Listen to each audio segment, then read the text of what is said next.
Hello friends. आज हम एक ऐसे टॉपिक के बारे में बात करने वाले हैं जो हर किसी के घर से जुड़ा हुआ है, लेकिन अक्सर इग्नोर किया जाता है। Zero psychology. शायद आपने पहली बार यह वर्ड सुना हो या शायद सुना भी हो, लेकिन डीपली आप समझ नहीं पाए हो। तो चलिए आज हम इस टॉपिक को समझने की कोशिश करते हैं। जीरो साइकोलॉजी क्या होता है? सबसे पहले बात करते हैं इसकी डेफिनेशन की। सिंपल शब्दों में आपको बताता हूँ। जीरो साइकोलॉजी एक ऐसा ब्रांच है साइकोलॉजी की जो सीनियर सिटीजन्स यानी ओल्डर एडल्ट्स की मेंटल हेल्थ, इमोशनल चैलेंजेस और ओवरऑल साइकोलॉजिकल वेलबींग पर फोकस करता है। सोचिए, जैसे डेवलपमेंटल साइकोलॉजी बचपन और जवानी पे फोकस करता है, वैसे ही जीरो साइकोलॉजी उन लोगों के लिए होता है जो लाइफ के उस पड़ाव पर होते हैं जहाँ फिजिकल और इमोशनल चैलेंजेस दोनों बढ़ जाते हैं। यूजुअली ये 60+ एज ग्रुप के लिए है। क्यों ज़रूरी है जीरो साइकोलॉजी? आपने देखा होगा कि जब कोई बुजुर्ग घर में रिटायर करता है या उनका फिजिकल हेल्थ डिक्लाइन करता है तो वो अक्सर उदास रहने लगते हैं। उन्हें लगता है कि अब उनका कोई पर्पस नहीं बचा, उनकी बात कोई नहीं सुनता, उनके इमोशंस का कोई मतलब नहीं समझता। उनके दोस्त एक एक करके दुनिया छोड़ देते हैं और सबसे बुरा, कभी कभी उन्हें अपने ही बच्चों से निगलेक्ट या अब्यूज का सामना करना पड़ता है। ये सब उनके मेंटल हेल्थ को डायरेक्टली इम्पैक्ट करता है। Let's take the example of Shanti Devi, जो 72 साल की एक विडो है जिनके 3 बच्चे हैं। सब अपने अपने काम में व्यस्त हैं। शांति देवी को डायबिटीज़ है, थोड़ा अर्थराइट्स भी है। पहले वो बहुत एक्टिव रहती थी, लेकिन अब ज़्यादातर घर में रहती है। कभी कभी उनको लगता है कि अगर वो मर भी गई तो किसी को क्या ही फर्क पड़ेगा।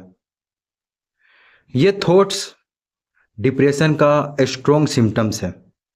अगर कोई ट्रेंड जीरो साइकोलॉजिस्ट उनके पास होता तो उनका साथ दे सकता, उनकी फीलिंग्स को समझ सकता और उनके कोप करने के हेल्दी तरीके सिखाता। अब समझते हैं एजिंग और माइंड। एक साइंटिफिक नज़र से इसे समझते हैं। एज के साथ ब्रेन फंक्शन में कई तरह के चेंजेस आते हैं। जैसे पहला है मेमोरी डिक्लाइन होता है, स्पेशली शॉर्ट टर्म मेमोरी होता है। दूसरा है प्रोसेसिंग स्पीड स्लो हो जाता है, मतलब वो स्पीड में किसी भी चीज़ को सोच नहीं पाते हैं। तीसरा है इमोशनल रेगुलेशन में चेंजेस आते हैं। कुछ लोग ज़्यादा इमोशनल हो जाते हैं, कुछ लोग इनडिफरेंट हो जाते हैं। चौथा है डिसीजन मेकिंग स्लो हो जाता है। पांचवा है डिमेंशिया, अल्जाइमर जैसे कंडीशंस का रिस्क बढ़ता है।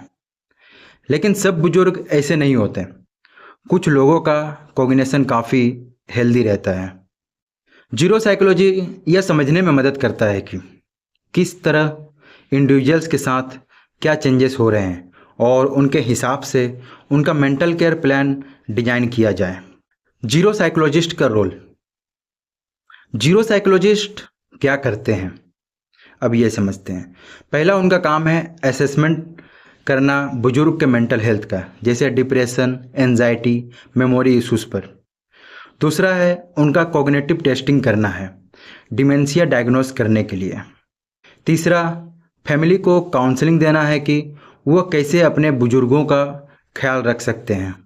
चौथा, ग्रुप काउंसलिंग देना है जब कोई पार्टनर या क्लोज फ्रेंड पास अवे हो जाए। पांचवा है लाइफ ट्रांजिशन सपोर्ट देना, retirement, loss of independence, shift to old age home. एक इसे एग्जाम्पल से समझते हैं। रमेश अंकल, जो 67 ईयर्स के रिटायर्ड बैंक मैनेजर हैं। एक वक्त था जब उनके पास पावर थी, लोग उन्हें रिस्पेक्ट करते थे। आज वो घर में अपने बेटे की परमिशन के बिना कुछ नहीं करते।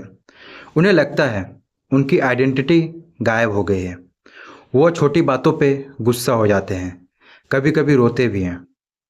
उन्हें एक जीरो साइकोलॉजिस्ट मिलता है जो उनकी फीलिंग्स को वैलिडेट करता है। थेरेपी में उन्हें अपनी न्यू आइडेंटिटी एक्सेप्ट करने में मदद मिलता है। उनके इमोशनल आउटबर्स्ट कम हो जाते हैं। ये होता है साइकोलॉजिकल हीलिंग।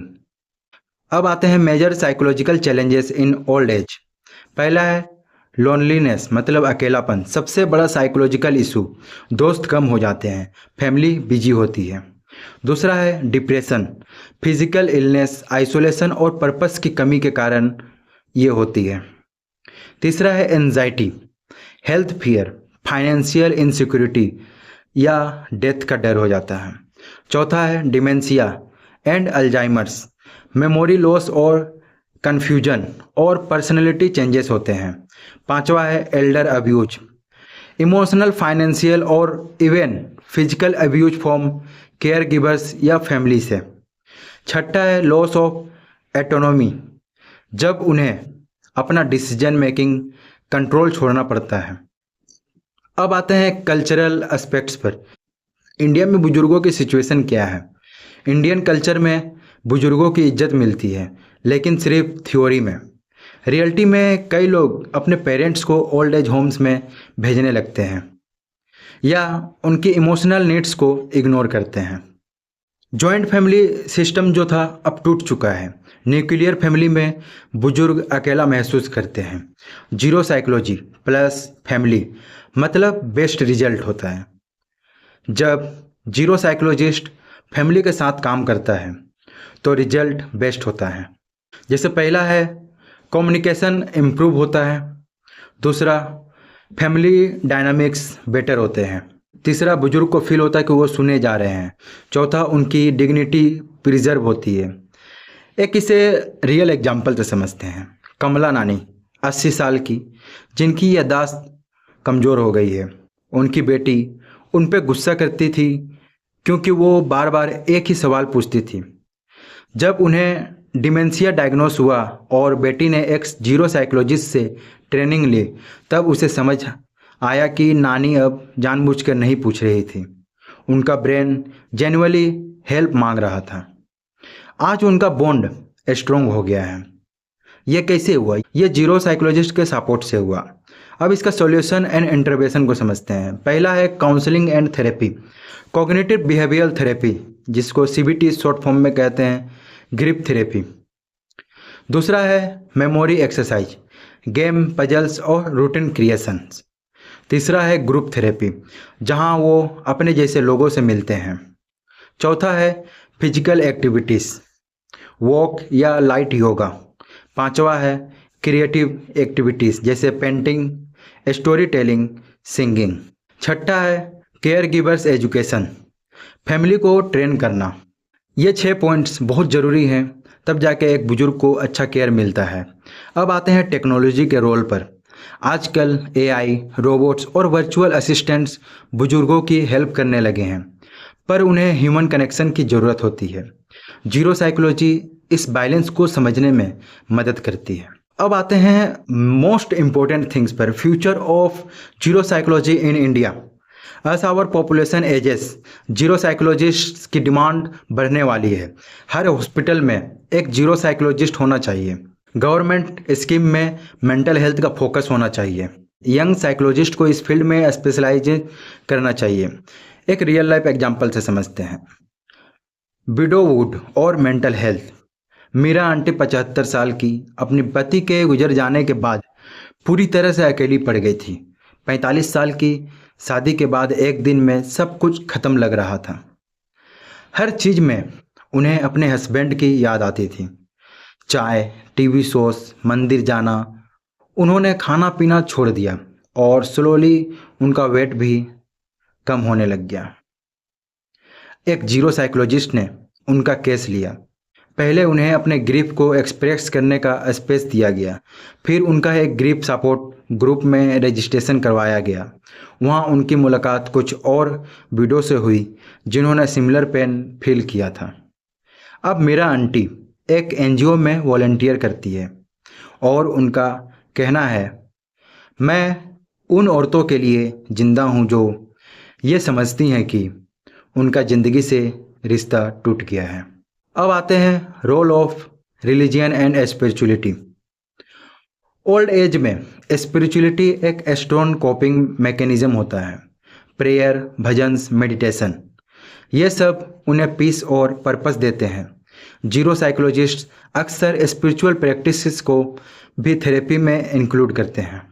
कई स्टडीज़ ने दिखाया है कि स्पिरिचुअलिटी से डिप्रेशन कम होता है, दूसरा होप बढ़ता है, तीसरा इमोशनल स्ट्रेंथ बढ़ती है। दोस्तों, आज के लिए इतना ही।